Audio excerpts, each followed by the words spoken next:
नमस्कार दोस्तों, welcome to the रोजाना ज्ञान चैनल। और अगर आपने हमारे चैनल को अभी तक सब्सक्राइब नहीं किया है तो इसे सब्सक्राइब कर लीजिए। आषाढ़ गुप्त नवरात्रि 2025 25 या 26 जून। कलश स्थापना मुहूर्त। जाने किस दिन है अष्टमी व नवमी। साल भर में 4 बार नवरात्रि आती हैं, जिसमें से 2 सामान्य होती हैं और 2 गुप्त नवरात्रि होती हैं। माघ मास व आषाढ़ मास में पड़ने वाली नवरात्रि गुप्त नवरात्रि कहलाती है। इस नवरात्रि में माँ की सार्वजनिक रूप से पूजा नहीं की जाती है, बल्कि गुप्त तरीके से की जाती है और इसका फल व्रती को पूर्ण रूप से प्राप्त होता है। इस बार नवरात्रि शुभ योगों के साथ आ रही है, जिसमें दुर्गा माँ की पूरी विधि विधान के साथ पूजा करने से भक्तों की सभी मनोकामनाएं पूर्ण होंगी और माँ का आशीर्वाद सदा अपने भक्तों पर बना रहेगा। तो दोस्तों, आज हम आपको इस वीडियो में आषाढ़ मास में पड़ने वाली गुप्त नवरात्रि 2025 में कब से शुरू है, शुभ मुहूर्त, पूजा विधि, महत्व, शुभ योग के बारे में वह एक महा उपाय जो आपको गुप्त नवरात्रियों के दौरान करना चाहिए, इससे जुड़ी सारी जानकारी देने जा रहे हैं। गुप्त नवरात्रि शुभ मुहूर्त 2025।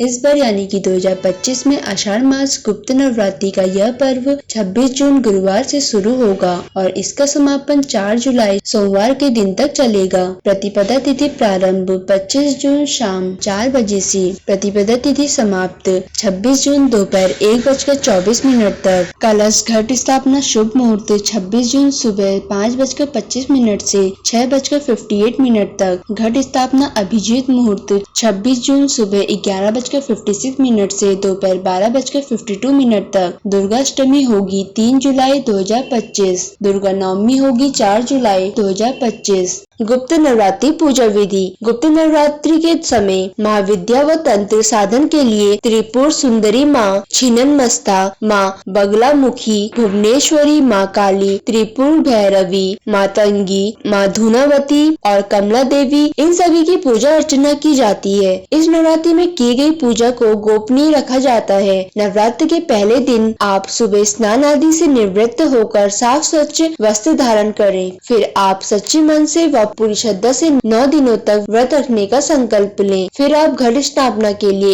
एक मिट्टी के बर्तन में जौ के बीज बोलें और फिर शुभ मुहूर्त में कलश स्थापना करें। अगर आप कलश स्थापना करते हैं तो सुबह शाम देवी मंत्र, दुर्गा चालीसा या सप्तशती का पाठ जरूर करें। इस नवरात्रि में माँ दुर्गा को लाल रंग के पुष्प व वस्त्र चढ़ाना बड़ा ही उत्तम माना जाता है। माँ को दोनों वेला के समय बतासे और लौंग का भोग लगाएं। इस नवरात्रि के 9 दिनों तक आप स्वास्तिक भोजन ही ग्रहण करें। गुप्त नवरात्रि में माँ दुर्गा की गुप्त रूप से की गई पूजा से व्रती को पूर्ण फल प्राप्त होता है। वह सारी मनोकामनाएं पूर्ण होती हैं और साथ ही व्रती के ऊपर माँ का आशीर्वाद हमेशा बना रहता है। अब बात करते हैं आषाढ़ गुप्त नवरात्रि पूजन सामग्री के बारे में। आषाढ़ गुप्त नवरात्रि में माता की पूजा के लिए माता रानी की प्रतिमा, लाल चुन्नी, श्रृंगार का सामान, धूप, दीप, नारियल, मूली, कुमकुम, बताशे, लौंग, सुपारी, पान, इलायची, फल फूल, कपूर, कलावा, आम के पत्ते एवं लाल वस्त्र आदि इन सभी सामग्री की आवश्यकता होती है। तो दोस्तों, अगर आपको ये सारी जानकारी पसंद आई हो तो हमारे चैनल को लाइक, सब्सक्राइब और शेयर करना ना भूलें। और अगर आप हमारे चैनल पे नए हैं तो हमारे चैनल रोजाना ज्ञान को सब्सक्राइब करके बेल आइकन पे क्लिक जरूर करें।